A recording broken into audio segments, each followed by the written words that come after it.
Preceito ordinário, comum, obrigatório, provido de sanção emanado de um poder competente. Ela é a lei, é a primeira fonte do direito. E a lei maior é a Constituição Federal da República Federativa do Brasil, que foi outorgada, publicada em 5 de outubro de 1988. Ela dita a validade de todas as outras normas, de acordo com a hierarquia que já foi colocada numa pirâmide chamada de Hans Kelsen. Foi ele quem criou essa hierarquia. A Constituição, ela é a lei magna, ela é a lei suprema, ela é a carta política de uma nação. Ela se sobrepõe a todas as demais e ela é a primeira coisa a ser seguida, tanto a lei ordinária quanto a Constituição. Nenhuma lei pode se contrapor ao texto constitucional, sob pena de ser inconstitucional qualquer outra demanda que não atenda essa exigência. Caso a lei seja omissa, o juiz não pode deixar de julgar, ele vai usar outras fontes, dentre elas a analogia. Casos similares em que houve uma determinada decisão, o juiz poderá utilizar essa decisão num caso similar àquele e, por analogia, julgar. Fora isso, tem os princípios gerais de direito, dois que eu vou citar aqui rapidamente. Em caso de dúvida, absolve-se o réu, in dubio pro réu. Em caso de crime de homicídio, crime contra a vida, aborto, homicídio, tentativa de homicídio, infanticídio, esses crimes que têm dolo, a vontade de praticar o ato, tem duas fases. Eu não vou explicar aqui agora as duas, mas só para explicar os princípios. Aí no caso do homicídio, havendo uma dúvida sobre a autoria do delito, aí será remetido ao tribunal do júri para que os jurados venham a julgar o caso no plenário do júri. O juiz fará uma sentença de pronúncia e mandará o réu para o banco dos réus no plenário do júri. E aí haverá todo um procedimento. Vejam que dentro de todos os fundamentos, dentro de toda a normalidade organizacional da justiça, tem vários patamares a serem seguidos e vários requisitos a serem atendidos. Visto isso, nós temos também os costumes, que é o direito consuetudinário, que é um direito que vem do direito anglo-saxônico, que é o common law chamado. É por isso que em filmes americanos nós notamos assim, quando existe qualquer tipo de ação, às vezes de despejo, uma ação de cobrança, coisas do tipo, aquele plenário que existe aqui no Brasil, que é o plenário do júri, mas lá para qualquer causa é no plenário também, porque o direito lá é oral, o nosso é um direito positivo, é o direito escrito. Então, por esse motivo, ele pode usar esse tipo de procedimento consuetudinário, direito consuetudinário, que é o direito dos costumes. Fora isso, tem a doutrina também. A doutrina, a opinio dotori iuris, dos grandes mestres, escritores das obras jurídicas, perdoem, eles vão falar sobre os temas que nós estudamos nos livros.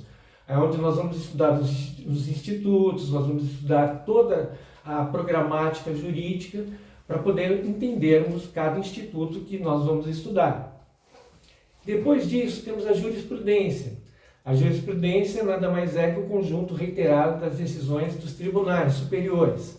Ela tem uma ementa, tem um relatóriozinho do que aconteceu e uma decisão ali em que mostra vários elementos que a jurisprudência, né, que são as decisões dos desembargadores, ministros e tudo mais, que fundamentarão a decisão do magistrado quando a lei for omissa.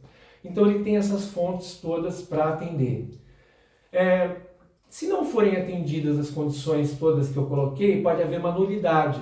Por exemplo, se houver a ausência de uma perícia, um laudo que teria que ter ali e não tem a parte que foi realizada, ela pode arguir que houve uma nulidade ali, porque aquela prova era fundamental para amparar o direito que estava sendo pleiteado.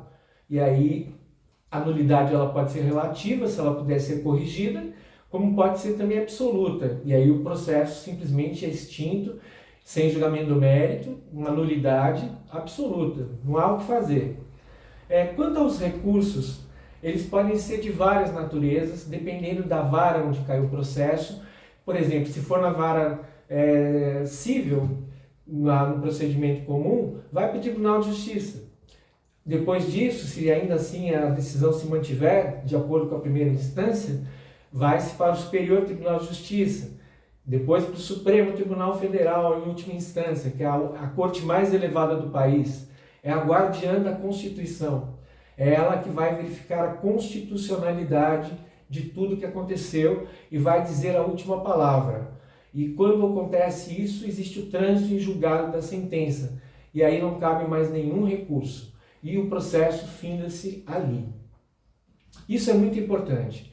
Outra coisa que eu quero deixar clara aqui é que o advogado ele não é autoridade.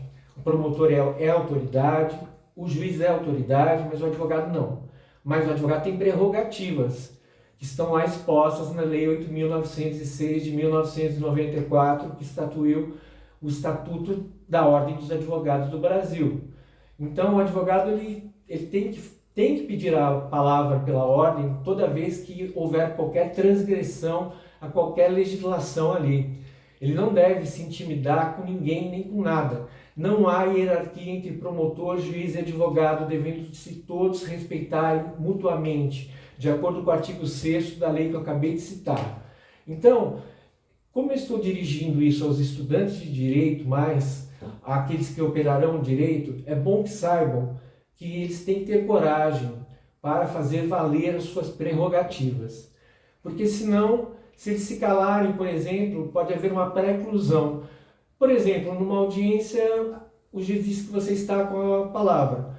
Então o advogado faz perguntas. O juiz pergunta ao advogado: mais perguntas, doutor? O advogado responde não. Aí o juiz prossegue. Mas aí vem à cabeça do advogado algo que ele queria perguntar, mas se esqueceu. Aí ele chega para o juiz: Excelência, eu gostaria de fazer uma pergunta que escapou aqui no momento em que o senhor me perguntou. Doutor, o senhor precluiu o direito de o senhor perguntar, porque nós temos tempo para fazer isso. E é naquele momento. Se você perder esse tempo, salvo se o magistrado entender que aquilo que você esqueceu e quer perguntar é de fundamental importância para que ele possa decidir, ele pode até abrir uma exceção e permitir que você faça a pergunta. Mas é bom estar bem atento a isso.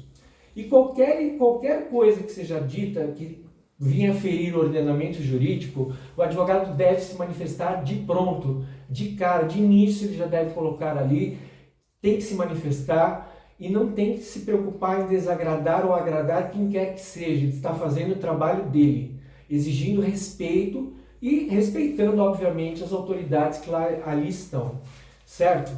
As testemunhas também, quando elas forem ouvidas, depois de intimadas, elas têm que prestar um compromisso de dizer a verdade, sob pena de serem processadas pelo crime de falso testemunho. Elas são, inclusive, quando o juiz percebe que elas estão entrando em contradição em algum momento, dar até uma advertência e até permitindo o juízo de retratação, pedindo para que elas falem a verdade, sob pena de responderem pelo crime.